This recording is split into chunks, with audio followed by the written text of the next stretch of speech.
Let me talk a little bit about politics, and then I want to talk a little bit about prayer, too.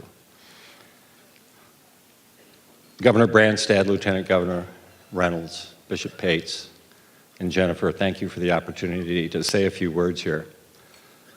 Bishop Pates, you're absolutely right. This has got to be a fight that is universal, that puts partisan politics aside. We were very close to that when I was in the House of Representatives about a dozen years ago. And we had a bill before us called the Woman's Right to Know Bill. I think that many of you are familiar with the idea that a woman, and actually what we should be saying is mother, is offered the opportunity to have information if she is considering having an abortion about what it is that is part of her body and could be someday part of our world.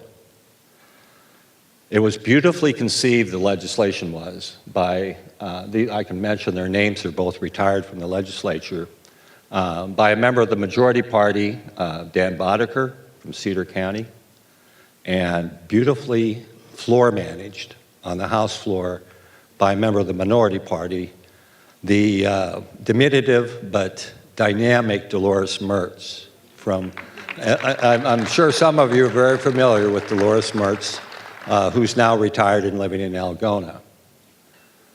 We passed the bill. The Senate passed the bill. It was sent to the governor.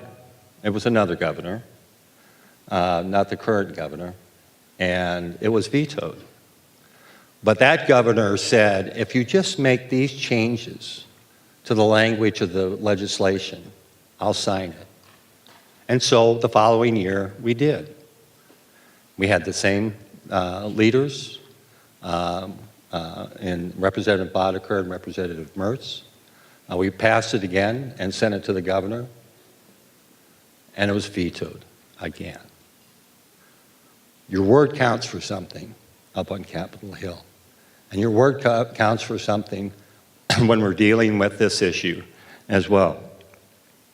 So I press on, and many of us press on, and I can't let you know how important the prayers that you offer, your presence here today, what a turnout. I was up working in the Capitol doing a little bit of email work and kept looking out the window to see if this was really going to happen on the steps of the Capitol. And I saw one person, and then I saw 10, and then I saw hundreds out there. And I'm you really deserve to credit yourselves for really coming out. So we'll continue that, and it's absolutely correct that there are some disagreements, fellow pro-lifers, about how we approach this.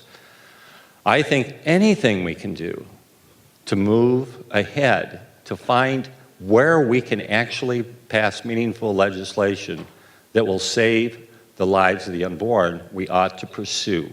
We can't have it all at one time. It's just not going to happen, but if we keep working and we keep working, it's going to come along.